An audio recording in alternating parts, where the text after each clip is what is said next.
Hey, it's Brandon here again with Emerald Coast Pro Coast Detailing. I want to thank you guys for tuning in. Today we're going to explain a little bit about ceramic coatings, what they are, what they do, how to take care of them, and kind of break down some of the myths and old wives' tales about them and give you the truth behind ceramic coatings. So sit back and enjoy the video, and we'll give you a little ceramic coating 101 tutorial.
Alright, so thank you all once again for tuning in to ECPPD TV, which it's not a real channel, but it is right now. So basically today we're going to be talking a little bit about ceramic coatings. I'm not going to get too in-depth and make a super long video because people just want short, simple responses and answers to what a ceramic coating is. So what is a ceramic coating? So basically what it is, it's an nanopolymer that makes a semi-permanent bond to your paint, to your clear coat. There is a molecular adhesion there. There's covalency between the soluble resin and your pre-existing clear coat on your car. It's a lot different than a wax. It's a lot different than a sealant. Waxes just sit on the surface and they are broken down by temperature. Ceramic coatings do not break down by temperature. Sealants have some of the similar solubles and solvents that are in ceramic coatings, but on a lower grade. So a good sealant can last you somewhere around 6 months, but it's still going to be able to be stripped off by things like heavy acids or alkalins or just routine washing. That will not happen with most ceramic coatings. Most ceramic coatings have a very high chemical resistant, high and low on the pH scale. What that means is if you were to use something like an acid, which carries a pH of around 3, it will not break down a ceramic coating. It will, however, strip a wax and a sealant off. If you use a heavy degreaser or an alkaline cleaner, something that's rated around, say, 12, it will not affect a ceramic coating. It will affect a sealant or a wax. Again, the reason why it doesn't affect that is because it makes that molecular adherence to the surface. So understanding that a ceramic coating is something that bonds to your surface, it's meant to last as long as you take care of it. Now, how do you take care of it? Well, very simply, routinely wash it. And how often should you wash it depends on your lifestyle. So if it's a daily driver car or something that sits outside in a perfect world, you should wash the car every 1 to 2 weeks. Failure to do so can result in some adverse effects on the ceramic coating. You know, it's something where it needs to be washed routinely, and if it doesn't, things can happen. I always use the analogy of it's kind of like washing your skin, washing your face. If you don't wash your face properly or routinely after a long day of work, or maybe you go to the gym, yada yada, what do? You can get oily skin, you can get acne, you can get, you can break out. It's the same thing with your car. Your car still has pores that are somewhat visible on the surface, and if you don't keep it clean, it can clog the coating just like your skin can get clogged. So what can happen when the coating gets clogged? Well, instead of that nice beading and hydrophobic properties, the water kind of grabs to the surface. That's something, you know, that can be washed off many times, but if it goes too long, the surface can be permanently clogged, and you'd have to bring it to somebody like me for a maintenance job, where we'd have to use heavy chemicals, special chemicals, to basically break it down. What I'm going to do is just kind of transfer over to a video I have. This was basically a car that we put a 2-year coating on. we hadn't seen it in about eight months. And from my inspection, the customer didn't really wash it that much. When she first had it, obviously the water was beating off, it was beautiful, and then she just didn't really take care of it for about 8 or 9 months, and well, this happened.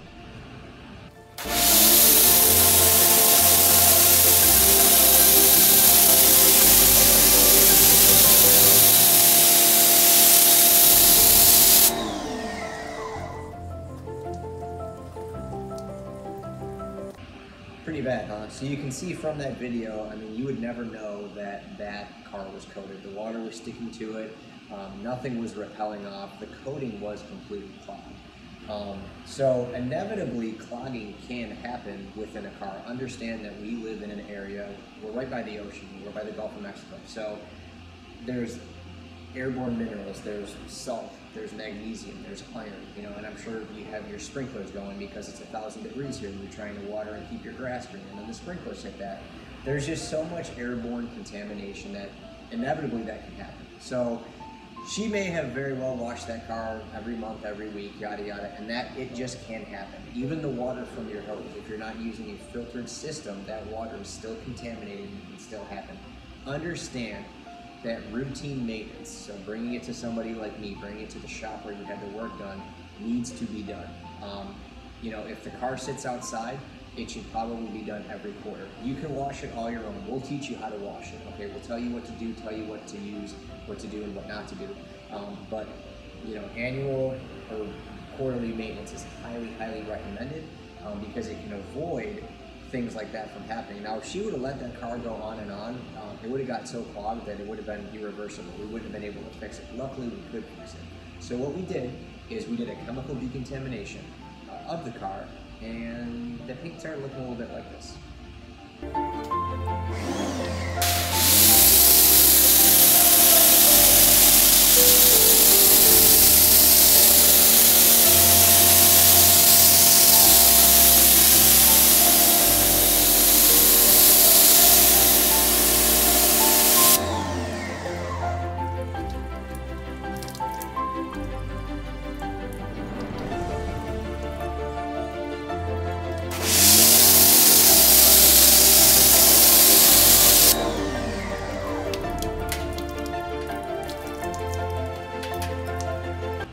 So you can see after that video how the water started repelling again, and that's because we removed those contaminants.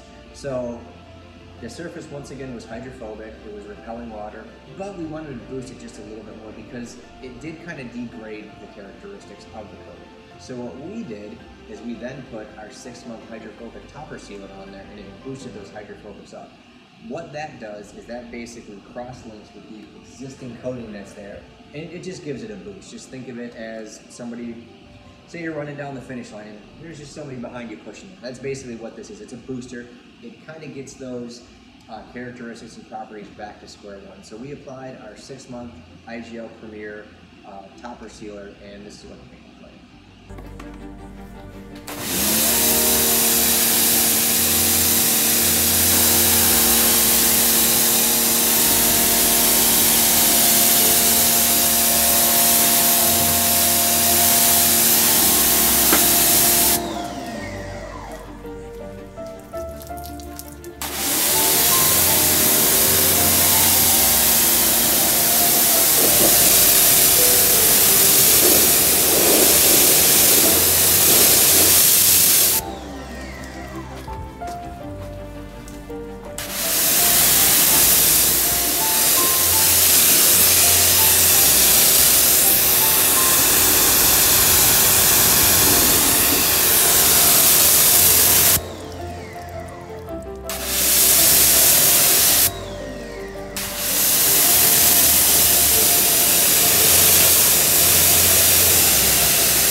So you can see after that, it looked absolutely amazing. It was repelling off, it was just hydrophobic, the way it should be. So when we do our quarterly or annual maintenance, that's basically what we do. We deep clean the car, we decontaminate it, we remove any water spots, we check the coating out. Obviously this was far overdue. Like I said, and it may have been something where she was washing the car all the time. Honestly, it was client who was a little bit older. I don't really think she was staying on top of the maintenance. I would say that car probably wasn't washed properly in over 6 months. So we were able to take care of it. We were able to fix it. So that's just a small example of, even if you do properly wash the car, ceramic coatings are not force fields. They're not this indestructible entity that all you have to do is wash it. Yes, washing is very important, but it still needs maintenance. The analogy that I always use, because I love using analogies, is when you have your yard, say you have new sod put down, it's very important to water it. So watering your grass is very much like washing your car. But what else do you need with your lawn? You need herbicides, pesticides, fertilizers, all kinds of things. Because if you don't, what happens? Your grass is hard, you get brown spots, you get mole crickets, all that stuff, and it just makes your grass look not bad. So although it's important to water it, just like it's important to wash your car, it's also important to do maintenance. So the maintenance is us decontaminating and removing water spots, making sure that coating is staying the way it was from day one. Another analogy I use, because I love analogies, is brushing your teeth. It's very important to brush your teeth. Brushing and flossing is essential. If you don't do that, your teeth are going to fall out of your mouth. But you still have to go to the dentist. So think of me as a dentist, just with a smaller pay scale. So bringing your car to me is basically, checking up your car, making sure everything's in order, catching something before it gets too bad. So we want to check and make sure you don't have any cavities, and if you do, we want to take care of it. So it's a video that's full of analogies.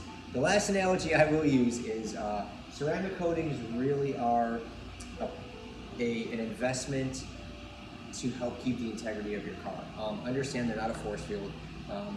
Someone comes along and scratches something and rubs a purse or bag for the beach on there, they lean on your car, you can definitely still scratch the coating, but the idea is to protect it and prevent permanent damage to your paint.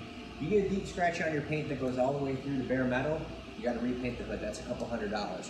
You have a coating on there and you get a scratch, it may damage the coating, but you can bring it to me and it may be a $50 or $65 repair just to buff that scratch off, remove that old coating, polish it, and then reapply the coating. It's a lot cheaper than $300 to get a hood repainted, right? Absolutely. So what I tell people is ceramic coatings are very much like a phone case. Whenever people go out and get phones, one of the first things they do is they buy Gorilla Glass and they buy a phone case. But what happens to that phone case over a year or two? It gets beat up. But when you peel that phone case off, how does your phone look? It looks brand new. It's the same thing with the ceramic coating. The coating is going to get beat up over X amount of years, whatever protectant that you have. But when you polish that old coating off, the paint is going to look absolutely beautiful. It's going to look glossy, it's going to look shiny, it's going to look like new, because all the damage has been inflicted to the coating, not to the paint. Now obviously we want to keep damage and scratches and swirls and things to a minimum. That's why we give out these free comprehensive care guides to tell you how to wash the car, how to treat the car, etc., etc. But things can happen. Like I said, you can go to Walmart, somebody can rub against it, you can go to the beach, somebody can put a bag on there. Things are going to happen. Things aren't going to stay perfect forever. Just like when you buy new shoes. Another analogy, you get new shoes, you get them all shined up, or you put, your waterproofer on there and everything, but what happens, they get beat up because you're using it. But the idea is to help keep the car, keep its integrity as long as possible, because then you get that return on your investment, and when you sell the car or trade it in or whatever you do, it helps the value of it. So that's just a little bit of information on ceramic coatings. Hopefully I have been able to not only break down what they are and what they do, but how to take care of them. We thank you all for tuning into this video. We hope you enjoyed it. If there are any answers, or I should say any questions that you had that we didn't answer, please leave us a comment in the comment section. What we're going to do now is pan to that same white Volvo that we did, or was it a Volkswagen? I think it was a Volkswagen. I can't remember. No, it's a Volvo. It's one of the two. They're basically the same car. But we're just going to span around and take a look at a 360 of this car and show you what was done after our annual maintenance.